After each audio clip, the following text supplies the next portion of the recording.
Hello again, Scrappy Nick here. Today I'm going to show you my version of the Cabbage Rose that is similar to the Prima product. I have a couple of different styles that I do, like this one that you could put another center in. I've done these also, let's see, this one. And then these where you can put something in the center. So what you have to start out with is 4 of the same size punch. I just used this one. It is a McGill.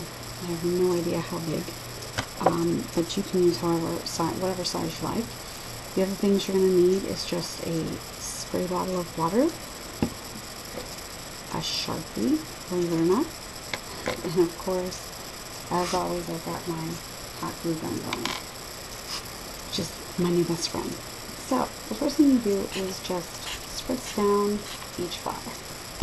And when they're wet, they will curl up a little easier.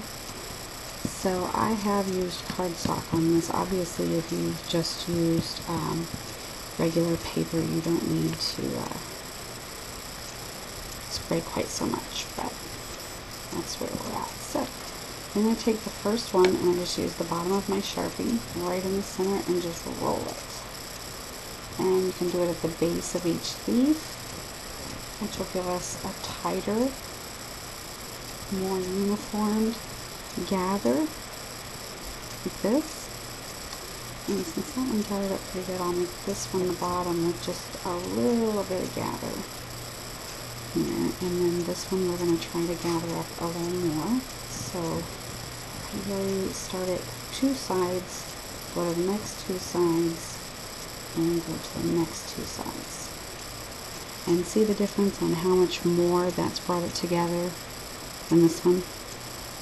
So, this one dried up a little bit on us, so I'll let it get damp again here.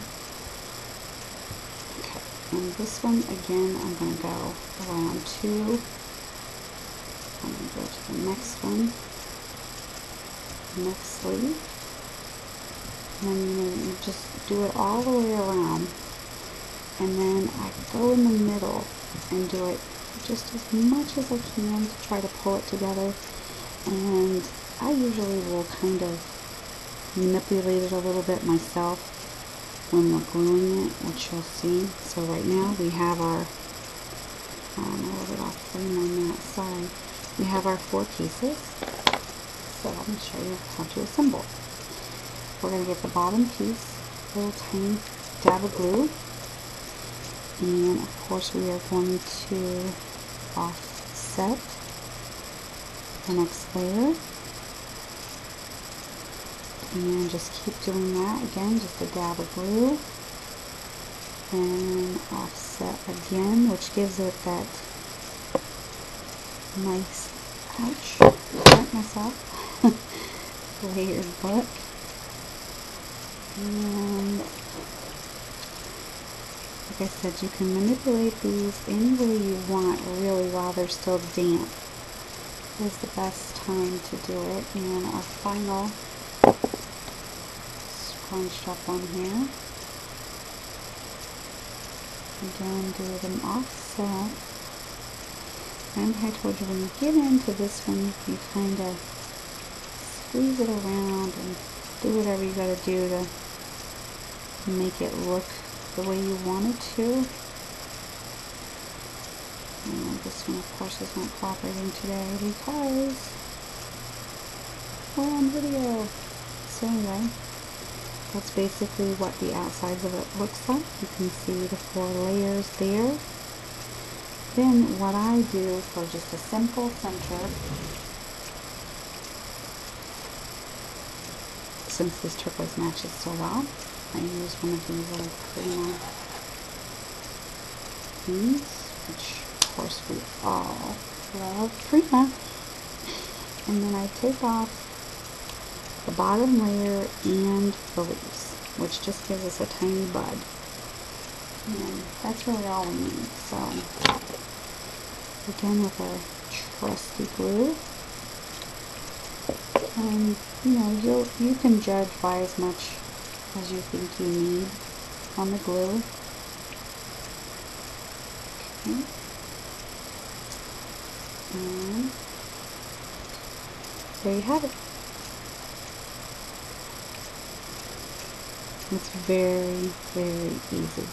Now, if we wanted to, from this point on, you could use some glimmer mist along those edges just to give it a little sparkle, which I do most days. Now, when I'm working with a small flower like this that just needs a little touch of the paint, or the mist, what I do is I just use a paintbrush and go around the edges of it, and it'll just pick up a little bit of a shimmer instead of the whole flower having it. But you know, there's never too much shimmer, never too much glitter, so you be your own judge. But and then when I do, I always try to give the center part a little bit more.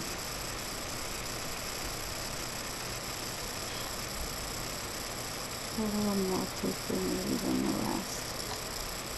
And the center layer too, since that's really going to be the one that's showing up on your projects. And that's it for today. Thank you for watching.